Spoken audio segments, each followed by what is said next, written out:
여러분 안녕하세요. 모두의 부동산입니다. 오늘은 과천 지식정보타운에 앞으로 분양하는 5번의 로또 청약에 대한 얘기를 해볼 거예요. 이 과천 지식정보타운에서 분양하는 단지가 모두 로또인 이유는 이 분양가 상한제 때문에 그래요. 이 청약 시장이 완전 도박판입니다. 지금 도박판. 분양가 상한제가 걸리는 순간 도박판이 되는 거예요. 얼마 전에 이 과천 푸르지오 벨라르테 영상 보시고 다들 청약 넣으셨죠? 여기가 바로 이 과천 지식정보타운의 두 번째 분양이자 첫 번째 민간 분양이었습니다. 로또 청약인데 과천에 거주하지 않아도 가점이 낮아도 심지어 유주택자도 당첨이 가능하다 보니 이 과천 푸르지오 벨라르테 청약에 정말 많은 분들께서 이 로또를 잡으시려고 몰렸는데 무려 47,000개의 통장이 접수가 됐죠. 인기가 어마어마합니다. 그런데 사실 이 푸르지오 벨라르테는 과천 지식정보타운에서는 가장 하위 입지예요. 그 단지가 이 정도가 나온 겁니다.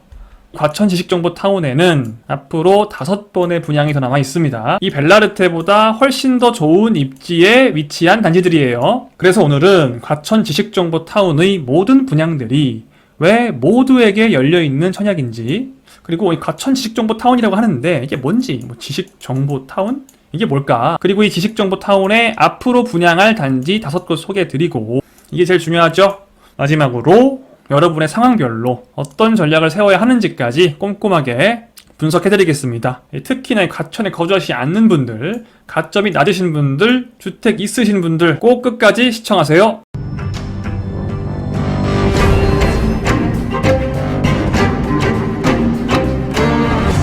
그러면 과천 지식정보타운이 왜 모두에게 열려있는 청약인가?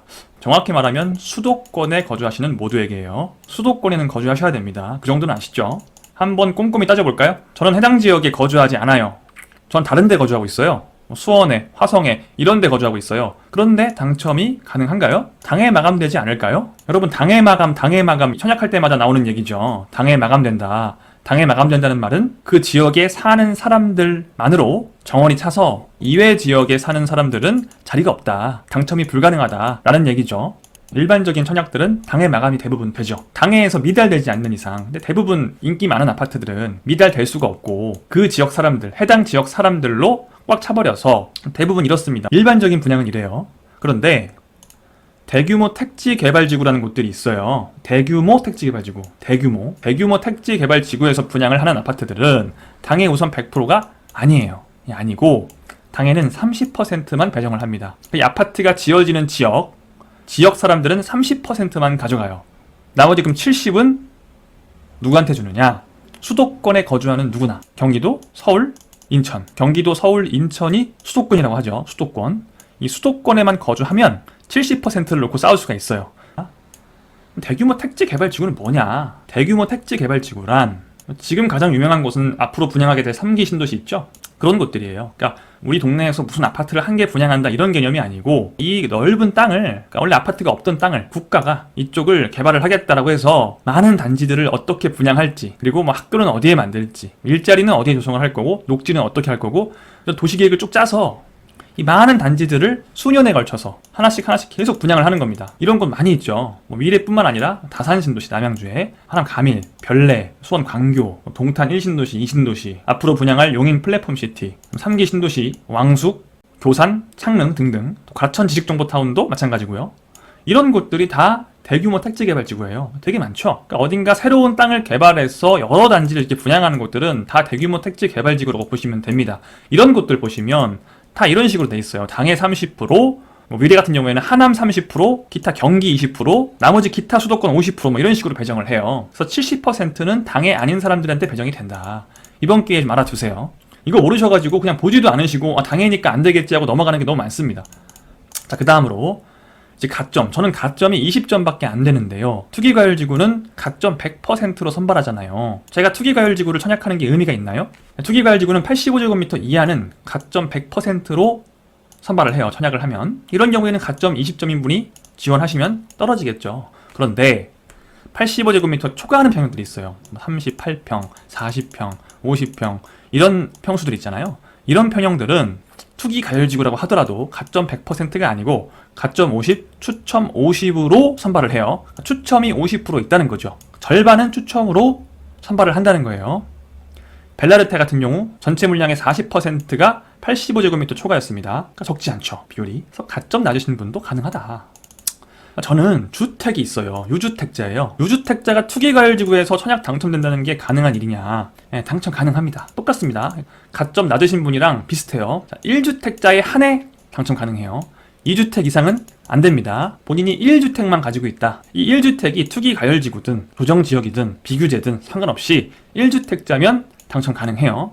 1주택 처분 조건을 거시면 됩니다. 그러니까 본인이 집을 하나 가지고 있다가 새 집을 사서 이사 가는 거를 막지 않기 때문에 이 주택을 처분하겠다라는 조건을 걸면 이사 갈 수 있게 해주는 거예요. 새 집으로 청약받아서. 이 경우에는 입주 후에 6개월 이내에 요걸 팔아야 돼요. 기존 주택을. 새로 분양받은 주택이 보통 3년 뒤에 완공이 되죠. 내가 올해 분양받으면 3년 뒤에 완공되잖아요. 그때 입주하잖아요. 그로부터 6개월. 그러니까 3년 6개월의 시간이 있는 거죠. 다만 요거는 가점제는 불가능해요. 그러니까 이런 건 안 돼요. 이런 건 안 되고 요 추첨만 들어가셔야 돼요. 추첨대만 가능하기 때문에 저가점자와 마찬가지로 85제곱미터 초과하는 평형에 하나여 당첨이 가능하다는 얘기예요. 종합하면 수도권에만 거주하고 다주택자만 아니면 당첨 가능성이 유불리는 있지만 다들 있다라고 말씀드리는 겁니다. 자, 여기까지 이해하셨죠? 자, 그럼 이제 본격적으로 과천 지식정보타운이 뭔지 한번 알아볼게요. 그 이후에 분양단지 5곳을 소개해 드릴 거예요. 자, 과천 지식정보타운이란 이게 뭐냐? 지식? 정보? 뭔 소리야? 이 이름은 별로 신경 쓰실 필요가 없어요. 그냥 과천에 타운을 만든다 이런 얘기입니다. 아까 말씀드린 대로 대규모 택지개발지구고요. 위치를 보시면 위에 정부 과천청사역이 있죠. 아래는 인덕원역이 있고요. 그 사이에 이렇게 위치를 할 거예요. 얼마 전에 분양한 과천 푸르지오 벨라르테가 이 오른쪽에 있고 그 전에 분양한 과천 제이드자이는 아래쪽에 있습니다. 그리고 이 4호선역 사이에 4호선이 하나 더 들어와요. 이쪽에 4호선이 들어옵니다. 이쪽은 대부분 업무지구고요. 이따가 더 자세히 지도로 볼 거예요. 이렇게 대규모 택지개발지구로 정부에서 기획을 해서 일자리, 상업지역, 주거지역이 어우러지는 한 일종의 도시를 만드는 거죠. 구획은 이런 식으로 나뉘어요. 이 노란색으로 표시된 부분들이 아파트예요. 다. 일자리는 이쪽에 많죠. 대부분 일자리는 북서쪽에 많이 위치를 해 있습니다. 이거 기억해 두세요. 북서쪽에 일자리가 많이 위치를 해 있다. 지하철도 서쪽에 위치를 합니다. 상권도 여기 있습니다. 자, 그럼 우리가 뒤에서 자세히 보겠지만 상식적으로 어떤 곳이 입지가 좋겠어요? S4, 5, 8 이런 곳들이 핵심 입지죠. 이 일자리와 지하철과 상권에서 얼마나 가까우냐 머냐가 중요하잖아요. 이건 뒤에서 자세히 보실 거예요. 아무튼 이런 식으로 과천 지식정보타운은 조성이 됩니다. 기업들 들어오는 업무지구 사이로 하천이 흐르죠. 이런 모습이 될 거예요. 이렇게 건물들이 멋지게 들어오고 천이 흐르고 이런 백조가 있을지 모르겠지만 위에서 보면 이런 모습입니다. 이렇게 파란색으로 표시해둔 부분들이 업무지구예요. 지하철 이쪽에 들어오고요. 여기 상업지역, 이렇게 주거지역이 들어옵니다. 자, 이 과천 지식정보타운은 직주 근접이 아주 좋은 곳이에요. 왜냐면은 이 과천 지식정보타운 자체가 일자리 구역이에요. 여기 일자리가 2만 개가 들어와요. 보통 우리가 교통을 따질 때 주요 일자리의 접근성이 어떤지를 많이 보죠. 뭐 강남이나 을지로나 여의도나 이런 곳들까지 얼마나 빨리 갈 수 있느냐를 가지고 교통이 얼마나 좋냐를 따집니다. 무슨 뭐 산에 빨리 갈 수 있다고 해서 교통이 좋은 게 아니죠. 주요 일자리를 쉽게 접근할 수 있는 곳이 교통이 좋은 곳이에요. 그런데 이 과천 지식정보타운 같은 곳은 어때요? 일자리가 가까운 정도가 아니고 안에 들어와 있죠. 이 지식정보타운 안에 일자리가 들어와 있어요. 직장, 주거지역이 근접한다. 이러면 주택이 좋은 입지가 되는 건데 뭐 이건 직주 근접을 넘어서 직주가 그냥 같이 있죠. 직주 합체죠, 합체. 아주 좋은 거죠. 주택 입장에서는 2만 개의 일자리와 같이 있다는 건 너무나 좋은 부분이에요. 그럼 이 기업들은 어떤 기업들이 들어오느냐 한번 볼게요. 자, 이렇게 지금 기업들이 들어올 용지들이 보이죠? 여기에 어떤 기업들이 예정이 되어 있느냐, 이런 기업들이 예정이 되어 있습니다. 굉장히 많은 기업들이 이미 예정이 되어 있죠. 하나씩 보면 쭉 한번 볼게요. 이런 건물들이 이제 들어올 거예요. KTNG, GS건설 이런 것들은 잘 아시죠? 쭉쭉쭉 일진머터리얼스 대기업입니다. 계속 내리면 되게 많은 건물들이, 아주 많은 기업들이 각각 몇 명이 입주할 예정인지 이렇게 이만큼의 일자리가 생긴다는 거예요. 계속 건물들이 다들 되게 멋있어요. 대림산업 여긴 잘 아시죠? 우리나라 5대 건설입니다. 넷마블, 코오롱 글로벌, 슬슬 메이저 기업들이 나오죠? 쭉쭉 봅시다. 쭉쭉 이렇게 많은 기업들이 입주를 하고, 자, 이렇게 과천 지식정보타운 안에도 일자리가 많지만 이 외부의 교통 및 일자리를 한번 볼게요. 일단 4호선 신역사가 들어오기 때문에 지하철 이용하기 편합니다. 이 지하철을 타고 한정거장만 위로 올라가면 지금은 이게 과천정부청사역인데 GTX 과천역이 들어오게 됩니다. GTX-C 과천역이 한정거장이라 한정거장 가서 GTX로 갈아타고 양재 그 위에 삼성까지 갈 수 있어요. 삼성역을 15분이면 갑니다. 양재 12분. 이거는 여기서 출발했을 때예요. 과천역에서 삼성까지 5분 정도면 가기 때문에 총 걸리는 시간이 15분이다. 코앞이죠, 코앞. 과천은 강남이나 마찬가지예요. 그러니까 양재는 12분, 사당 8분, 4호선 타고 세정거장 가면 사당. 인덕원은 2분. 인덕원에도 일자리 많습니다. 인덕원은 이 인덕원역이 중요한 게 아니고 이 인덕원역이 지금은 4호선 하나밖에 없는데 월판선이 이렇게 지나고요. 인덕원 동탄선이 이렇게 내려갑니다. 이게 동탄까지 가요. 이 월판선은 판교까지 갑니다. 판교 여기 있죠? 이 판교까지 청계, 서판교, 판교, 세정거장이면 갑니다. 한 20분 정도면은 도착한다. 그러니까 우리나라에 제일 일자리 많은 지역들, 양재, 삼성, 판교 이런 곳들을 다 20분, 15분, 10분 정도면은 도착할 수 있고 과천 지식정보타운 안에도 일자리가 2만 개 있고요. 완전 일자리 부자예요. 이렇게 어마무시하게 좋은 과천 지식정보타운은 분양가 상한제가 적용되는 단지입니다. 그래서 얼마 전에 푸르지오 벨라르테도 33평 기준, 전용 84 기준 분양가 8억 원 정도에 분양을 했었죠. 이 바로 위에 레미안 슈르 08년도 준공한 레미안 슈르가 14억이에요. 여기는 신축인데 8억에 분양을 했어요. 너무 싸죠? 이 분양가 상한제가 아니었으면 한 13억 정도에 분양을 했을 곳을 그냥 강제로 8억에 한 거예요. 원래 13억에 할 걸 8억에 했으니 현재 기준으로 시세의 차익이 5억 정도가 발생을 했다. 아까 보셨듯이 경쟁률이 어마어마했죠. 여기가 지식정보타운에서 가장 하위 지역인 S6 벨라르테였는데도 이 정도였어요. 이런 곳들이 할 때는 얼마나 뜨거울지 예상이 되시죠?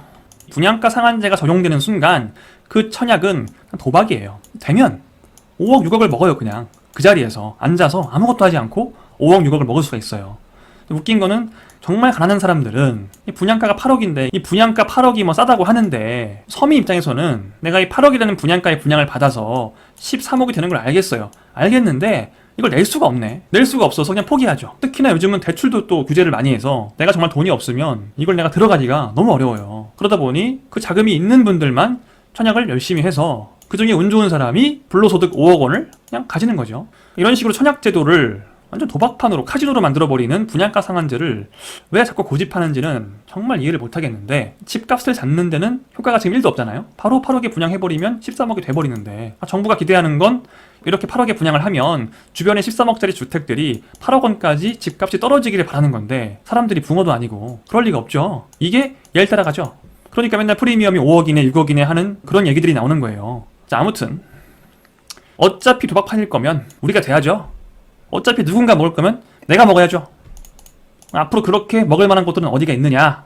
향후 분양단지 5곳이 어디냐? 한번 보겠습니다. 자, 이렇게 보라색으로 제가 표시를 해놨죠. S1, 2, 4, 5, 8. 자, 이 S6은 얼마 전에 분양한 푸르지오 벨라르테고요. 이 나머지는 뭐 임대, 국민임대, 행복주택 이런 것들이에요. 여러분 임대 관심 있는 거 아니니까 제끼고요. 1, 2, 4, 5는 민간 분양이고 이 8은 공공 분양이에요. 자, 아까 말씀드렸죠. 제가 잘 기억하라고 했죠. 자, 일자리는 어디 있어요? 북서쪽에 이렇게 있습니다. 여기서 보면 여기가 일자리 구역이에요. 상업시설은 딱 여기 있어요.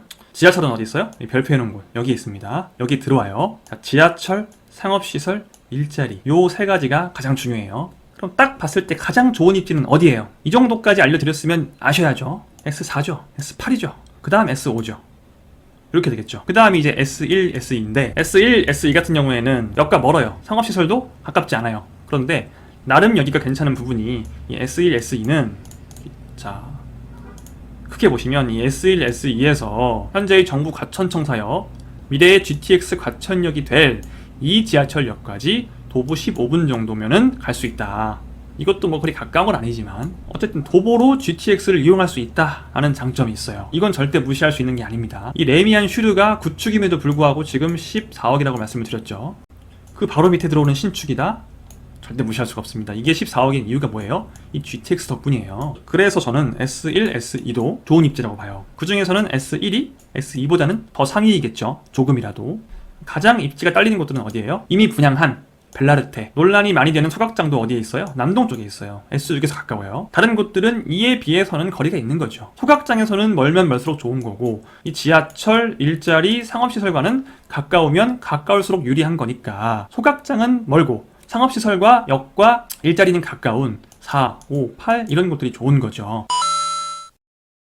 자, 학교가 어딘지 봐야죠. 자, 학교가 여기에 초등학교, 중학교가 들어옵니다. 요 위에 초등학교가 들어옵니다. 하나는 유치원이고요. 초, 중이 지금 여기에 있죠. S8이 초품화의 중품화예요. 엄청난 거죠, 이거. S5, S6 이런 애들은 그냥 초품화. 초품화도 좋은 거죠. 근데 초품화, 중품화 너무 좋죠. 다 좋은 입지만 남아있어요, 지금. 정리를 해보면 이렇게 돼요. 노란색으로 표시한 부분들은 장점이에요. 지하철이 가깝다, 상권이 초근접한다, 일자리에 근접한다, 이런 것들은 노란색. 빨간색은 단점입니다. 일자리에서 상대적으로 멀다, 지하철에서 상대적으로 멀다, 소각장이 가깝다, 이런 것들은 빨간색으로 표시를 했어요. 지금 다 장점만 있는 것들은 어디예요?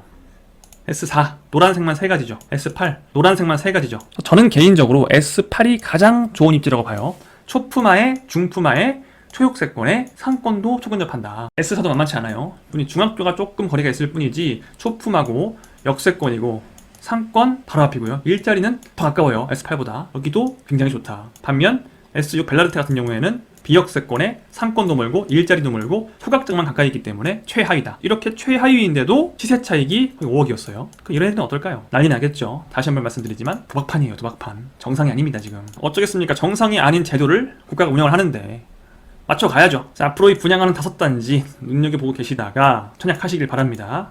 자, 그럼 아무데나 청약하면 되느냐, 5개 다 쓰면 되느냐, 내가 가점이 낮거나 아까처럼 20점이거나 주택이 한 채 있어요. 제가 아까 뭐라고 그랬죠? 저가점자와 1주택자는 85제곱미터 이상만 가능성이 있다고 했어요. 왜? 85제곱미터를 초과해야 추첨이 50% 있다. 가점이 낮거나 1주택인 사람은 가점제로 당첨이 불가능하다고 했습니다. 가점제로 당첨이 불가능하기 때문에 이 추첨 50%를 노려야 되고, 추첨 50%는 어디에만 있다? 85제곱미터를 초과하는 평형에만 추첨 50%가 있기 때문에 저가점자와 1주택자는 85제곱미터 초과 평형을 청약하셔야만 한다. 그러면 봅시다. 자, 모든 단지에 85제곱미터 초과가 있는 게 아니에요. 이 S1, 2 같은 경우에는 85제곱미터 이하 평수만으로 계획이 되어 있습니다. 그러니까 이 저가점자나 1주택자분들이 S1이나 S2를 청약하시면 당첨 가능성이 0%다 라고 보시면 돼요. 그러니까 그냥 청약 안 하시면 됩니다. 안 하시면 되고, 자, 그럼 어디 하셔야 되느냐? 자, 이 S4, S5 여기 하시면 돼요. S4는 프로지오인데 85제곱미터 초과하는 평형이 43%, 전체 물량의 43%에 해당하는 물량이 85제곱미터 초과예요. 거의 절반 정도에 가까운 물량을 저가점자 1주택자 여러분들께서 노리실 수가 있죠. S5도 비슷합니다. 태형 대시양인데요. 85제곱미터 초과 평형이 똑같이 43%로 계획이 되어 있어요. 자, S8 같은 경우에는 공공분양이고요. 공공분양에는 추첨이 없습니다. 추첨이 없고 통장 가액으로 하기 때문에 보통 가점 낮으신 분들은 통장 가액도 낮죠. 여기도 의미 없고요. 저가점자나 1주택자의 희망은 어디다? S4, S5고 물량이 상당히 많다. 거의 절반에 가깝다. 여길 노리시면 됩니다. 자, 반대로 가장 유리하신 분들, 당해이면서, 즉 과천에 거주하면서 가점이 높다 하는 분들은 어딜 청약하셔야 되느냐. 내가 선택권이 있다고 했을 때 일단 분양가는 거의 모두 비슷할 거예요. 이 분양가 상한제가 걸리기 때문에, 분상제가 걸리면 입지가 좋다고 해서 분양가 높은 게 아닙니다. 보통 입지 좋으면 분양가가 더 높을 거라고 생각하시는 분들이 있는데, 일반적인 분양을 할 때는 입지 좋으면 분양가 높죠. 당연히. 그런데 분양가 상한제에서는 뭐 주변 시세의 몇 프로까지로 분양가를 제한하기 때문에, 그리고 먼저 분양한 단지들이 전매 제한이 걸려서 거래가 없죠. 그럼 시세가 생기지 않아요. 그럼 결국엔 다 비슷비슷한 주변 시세를 기준으로 해서 분양가가 책정이 될 거고, 주변 시세의 뭐 70%네 80%네 하는 기준으로 책정이 될 거예요. 그러면 당연히 분양가가 모두 비슷비슷하겠죠. 뭐 지하철역에서 가깝다고 더 좋은 구역이라고 해서 분양가가 훨씬 비싸다거나 그러지 않을 거예요. 그럼 분양가가 다 비슷비슷하면 어디가 먹을 게 많아요? 똑같이 분양가가 8억인데 입지가 좋은 곳은 나중에 뭐 17억이 될 거고, 입지가 안 좋은 곳은 뭐 한 13억이 되면 당연히 입지가 좋은 곳이 먹을 게 많은 거죠. 여기는 9억을 먹는 거고 여기는 5억을 먹는 거니까 무조건 입지 좋은 곳으로 가시면 돼요. 누구는? 당해 고가점자, 내가 당해이면서 가점도 높다 하시는 분들은 참고로 과천 2년 이상 거주가 당해입니다. 이런 분들은 뭐 가장 좋은 S8, S4 이런 데 노리셔야 하는데 S8 같은 경우에는 공공이기 때문에 자 조심하셔야 될 거 공공 분양은 잘못 나왔네. 이거 S8인데 S8은 공공 분양은 자산 보유 기준이 있기 때문에 조심하셔야 돼요. 자, 부동산 뭐 땅이나 이런 거 빌딩이나 이런 게 1,550만 원 이상 있으신 분들 공공 분양 청약할 수가 없어요. 자동차도 2,700만 원 이상의 자동차를 가지고 계신 분들은 공공 분양은 청약할 수가 없습니다. 그래서 굉장히 어렵죠. 사실 이거는 잘 보셔야 됩니다. 공공 분양은 청약 통장 액수만 많다고 해서 쓸 수 있는 건 아니에요. 그럼 내가 B당의 고가점자거나 가점은 높은데 당해는 아니야. 반대로 내가 당해긴 당해인데 가점 높긴 한데 아주 높진 않아. 그러면 어차피 입지가 가장 딸리는 S6은 이미 분양을 했기 때문에 다 청약하시면 된다. 이렇게 상황별 청약 전략까지 마무리했어요. 저가점자, 고가점자, 당해 고가점자, 비당해 고가점자까지 참고하시라고 설명을 드렸고요. 앞으로 분양하는 이 5곳의 분양 단지들 대부분 20년, 21년 중에 분양이 예정되어 있으니까요. 놓치지 마시고 항상 귀를 기울이시고 언제 분양하는지 관심 가지고 계시다가 말씀드렸듯이 과천에 거주하지 않아도 가점이 낮아도 유주택자도 당첨이 가능하기 때문에 5분의 기회 중에 한 번을 여러분 꼭 잡으시길 소망합니다. 네, 모두의 부동산은 모든 구독자 여러분들의 청약 당첨을 진심으로 기원하겠습니다. 지금까지 모두의 부동산이었습니다.